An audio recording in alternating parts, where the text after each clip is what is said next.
it was a very significant first.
If I say India, it is not in the interest of anyone. Assalamu alaikum and welcome to Strategic Spotlight, your window into the most pressing geopolitical and strategic developments shaping our world today. At a time when tensions between the United States and Iran were spiraling dangerously close to escalation, Islamabad stepped in, not as a bystander, but as an active diplomatic player, from facilitating a fragile ceasefire to bringing both sides to the negotiation table after decades.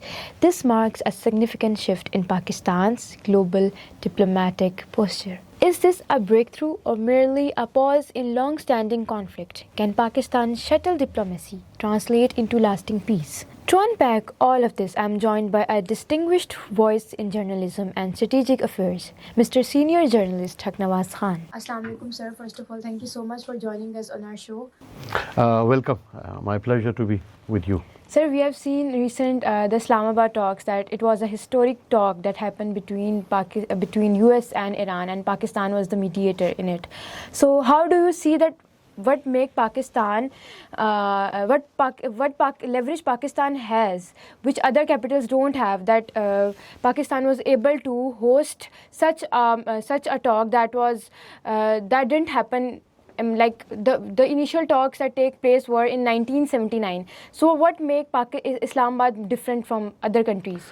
I think Pakistan's leverage, if I say, first of all, thanks for inviting me to discuss this important issue. That was an important event, holding and hosting, Pakistan hosting the Iran and United States of America, and which is one of the biggest conflict this time at international arena, and attracting a lot of attraction this time.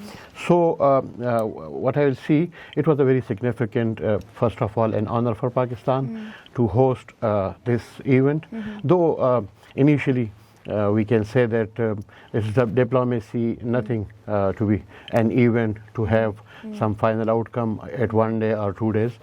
So what Islamabad is having an upper hand, or we can say influence, or why Islamabad was chosen and it was accepted by both sides. So Pakistan traditionally is having good relations, brotherly relations with Iran. Though we have some issues, but overall the bilateral relations, the brotherly relations, and we have a number of people who are Shia, the sectarian point of view. So we are also having that in connections with Iran as well. Secondly, Pakistan is at a position having good relations with the United States as well. Though we have a history of ups and downs in the past 78 years, but yeah, after all, the United States' reliance is also on Pakistan, strategically also and economically also, especially in this region. We have seen against, if we recall, the USSR, Soviet Union then, and the recent war on terrorism. So Pakistan was an important player, having its geopolitics and geostrategic locations of Pakistan is very, very much important. And as I told you, Pakistan is having good relations with both sides. So this was an historic moment. Its significance we can discuss in many ways. But the first thing which I said is after a long time, and not only that the Iranian and the Americans were directly holding talks, but another point was that after a long time, such a high-level American Vice President, he visited Pakistan. So it sees Pakistan new role as a mediator, as a country where earlier we were having an criticism, accusations of different kinds of things. So now this time, this is another chair for Pakistan, that Pakistan is now playing an active role, proactive role as a facilitator, as a mediator in diplomacy. Though it's a very difficult job, it's not for the first time. We have seen this in the past, backdoor diplomacy between the Chinese and the Americans. So this is another historic moment for this region, for this country. Maybe some people will not like this. Sir, how do you see the second round going forward? As there are recently some reports of second round of negotiations to be held inside Islamabad, or maybe some other country. So can shuttle diplomacy by Pakistan will be able to produce sustainable outcomes? Yeah, why not? You know, there is no end to diplomacy, and diplomacy is a process. As since the talks were holding, and many people were, creating high hopes and expectations. Though I was looking at a different point of view, and diplomatically, I have seen some very good diplomats like Dr. Maliha Lodi, Sheri Rahman, and they have written a very good pieces on the Islamabad talks. One thing I like that quote, and I will quote also here, that there, unfortunately, there was no breakthrough, but it doesn't mean there is no breakdown. So the breakdown is not there. If we see the statements of both the sides, there was no agreement, and it was not possible. 45, 46 years gap, and difficult issues like the nuclear issue, like the Strait of Hormuz and the Iranian position in the region, especially vis-a-vis if we look with the Arab countries, like in Saudi Arabia, Iran controversy, Israel is there in the region. So this is not a simple, we can say, a two states controversy. It's a regional and international implications having. So that's why the process started. Now the reports, as you mentioned, I was also reading reports while coming to the program. So since last night, these reports are coming in the international media, citing different officials, Pakistani officials, who is also involved. And also we have seen the Saudi Arabian high-level minister, I think foreign minister. He also spoke to the Abbas Araghchi, who is the foreign minister of Iran. So that is something, that was not the end, that we have seen that both sides left Islamabad. I was hopeful that if time will, maybe it will take time, and it will take time. So again, the process will be resumed. So now, hopes, I think the players, the people, the countries, they are working on behind the doors in the backdoor diplomacy, supporting Pakistan's efforts to resume the talks from where that were left. The issues we will discuss in the program, but yeah, this is something good for the region, for the international community, that the talks will resume. Maybe if not in a day or two, maybe it will take time. But yeah, reports are coming that maybe this week or coming week. Sir, so it's just the initial phase, and diplomacy will resume. So what are the core points of the deadlock between both the countries regarding uranium enrichment, regarding sanctions relief, and the control of Strait of Hormuz? And what is the role of spoilers in to make these talks unsuccessful? First of all, the issues which were discussed, there was a long list. Both sides were having their own list of discussions. The Americans were having their own, the Iranians were having their own. They discussed everything. What reports are coming, what were told by the both sides, that where the deadlock was. Like the Vice President of the United States, when he was leaving Islamabad, he spoke to the media and he said that we have given It's a good opportunity that we exchange and we agreed on many points. But on some we are having, and this is a bad news, not for the United States, for the America, but though America is also a part of this process. So the nuclear thing, the nuclear enrichment, which is a long-standing issues between the international community led by the United States. Iran is resisting to that. They say that you should finish and everything should be finished by the Iranian, and there will be no handover to the international community. But the Iranian side is having their own point of view for the defense purposes, living in a region, having different kinds of issues. So that was there was no movement on that. On the other side, the Iranians side, which were they told the Iranian delegation, told the media are on their X or former Twitter, they have wrote on the subject. They said that they asked for the restrictions, lifting of the restriction bans on the trade and all other things, economic sanctions on the Iran side. So there were like issues. Spoilers, many. In the region we see there are some people who are not happy with this process. So they are looking for such opportunities that talks should. And I think no one, including if I say India, it is not in the interest of anyone. Even the Indians, some people I have seen, they were talking about that the peace is also in the interest of the whole region, including the Indian side, including the Israel. So I think the spoilers, if they are doing or if they are looking for, they will, I think, face the brunt of this if there is a re-escalation or there is again escalation of tension. Sir, what are the key military, economic and diplomatic challenges faced by Iran in this ongoing conflict, and how can it leverage the control of Strait of Hormuz as it is serving as a strategic weapon for them? I think strategically the Strait of Hormuz, that is very much under the control of the Iran. And Iran is not alone, as everyone is aware of this. When the President Donald Trump warned or threatened that I will blockade the Iranian trade or Iranian entry into the, I think, Indian Ocean.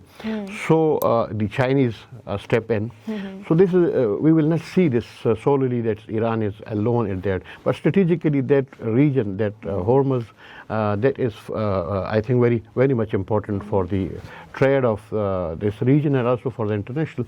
So I think militarily, if we see comparing Iran with the American superpower, with Israel also having technology superiority in the region, but what response and what resistance we have seen, it was not expected. No one was expecting that Iran will stand, because if you perish or kill all of its leadership, not one or two person, its supreme leader, its military people, all, and then again the Iranians are resisting. So I think this is something that also compelled or forced Americans, the United States, to think over it. That's why they also coming down to the diplomatic channels, to the political channels. So that's, I think, the Iranians, if we compare the military might, maybe there's not, but yes, one thing is that the Iranian missile system, that is, I think, creating problem for the Israel, for the bases of the Americans in the region. So that's why these talks and the Americans, like a person of vice president of the United States is coming down and representing its country to have a peace deal. Sir, in these Islamabad talks, US has a firm objective of preventing Iran from producing nuclear weapons. So do you think that Iran will be able to dismantle its nuclear capability or uranium enrichment if they have so? I think it's a long-standing, and Iran is cooperating with the international community, with the United Nations. This is not, and they have. I think what we have seen, that the Iran is repeatedly giving its stance that we are doing for our national purposes, for our energy purposes, not for having threatening someone else. And we have seen, yes, to some extent, though there are some proxies linking or having links with the Iran. But overall, that nuclear program, that is for the Iran, and that's what is seen in the region, a threat to the Israeli supremacy in that region. So that's why I think it will be difficult for the Iran, because the Iranians population or the Iranian people, they are also behind the Iranian government. So if they are doing any political concessions to the United States, so that will also politically a very serious challenge for the Iranian government now in the power. Sir, don't you think that nuclear weapon is necessary in this in today's world, as Iran itself is living in such a volatile region with threats from Israel and US mainly? You know, ideologically, if you're thinking, I think no weapon is better, or no war is a solution. After all, you have to go for peace.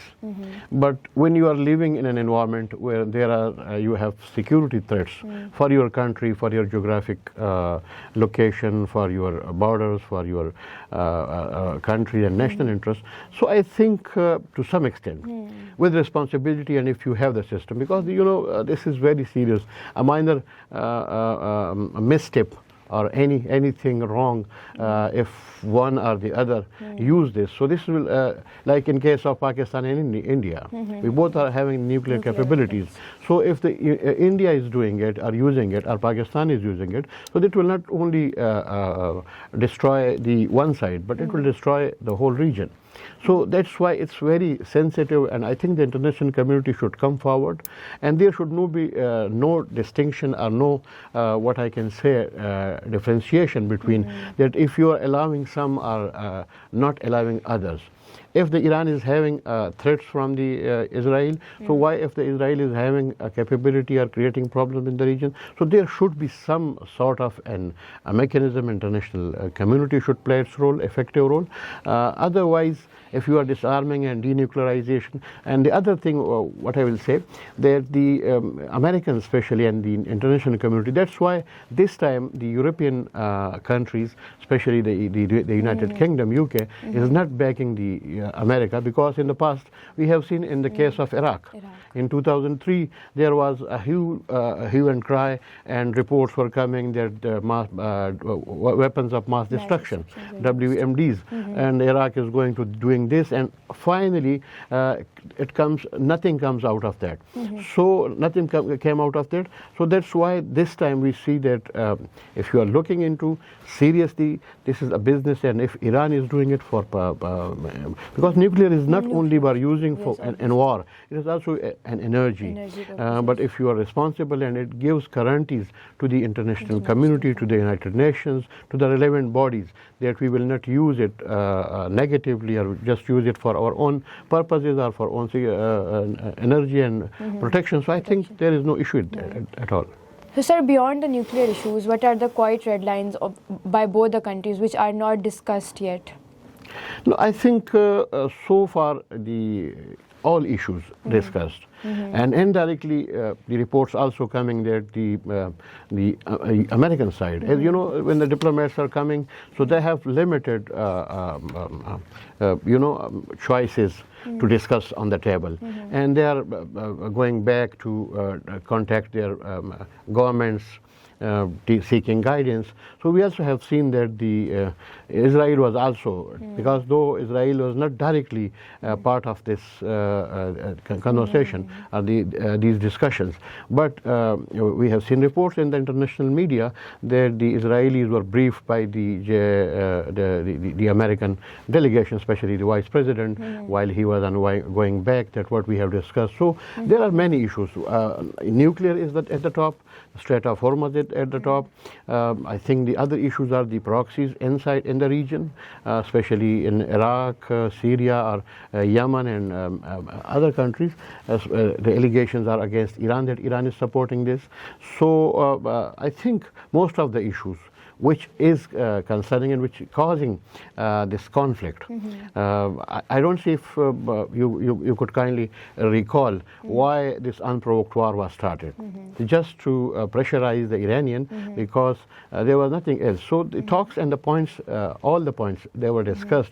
And good thing was that most of the points, except these few, the Strait of Hormuz and the issue of nuclear, most of the issues, as we have seen in the reports, that both sides agreed on that, and that's something, a positive thing, because in diplomacy you start the journey from the minimum points of both sides when agree on minimum points. So you start with from the minimum agenda to the top of the points.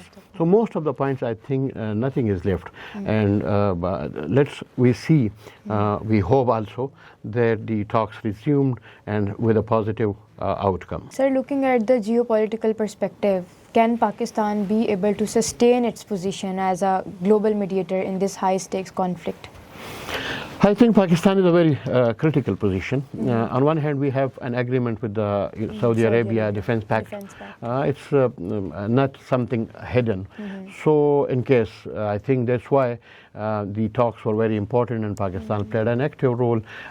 This is just not important for Pakistan, but for the region. You know, if the escalation prolonged, so far there is now efforts are to extend the ceasefire that was initially for 2 weeks fragile, but if it is extended up to for further 2 weeks, 3 weeks, or 1 month, so that also will help the region. So Pakistan position, if I see, on one side Pakistan is having a good relations with Iran, but on the other side we are having a long-standing relations with the Saudi Arabia and also in impact with them. So if there's a direct war, because it's a regional, you know, the Arab countries, bases of the, though the Iranians say that we are not targeting these Muslim countries or Arab countries, but we are targeting the bases from where attacks are refilling of their planes are doing. So I think this war expansion, that could create problem for many countries, and there will be like an infight situation in the region. So for Pakistan, I think this is the best option up to the maximum level. Try to diffuse the situation, try to make a solution, a political settlement of and a diplomatic settlement of this conflict. This is also for the interest of the Iranians. It is in the interest of the region, but itself for Pakistan and also for the United States. Sir, thank you so much for giving such an insightful discussion, and thank you so much. It's great to have you on the show. Welcome. And let's see what happens next, as all eyes are on this conflict, and we all want peace at last in the region. A fragile ceasefire, unresolved tensions, and high stakes for the Middle East. Pakistan has opened the door to dialogue, but whether this leads to lasting peace depends on what happens next. As talks may move into another round between the United States and Iran, all eyes will be on whether diplomacy can hold or if tensions resurface. Let's see what unfolds in the next phase. Thank you to our guest, Mr. Haknawaz Khan, and thank you for watching Strategic Spotlight.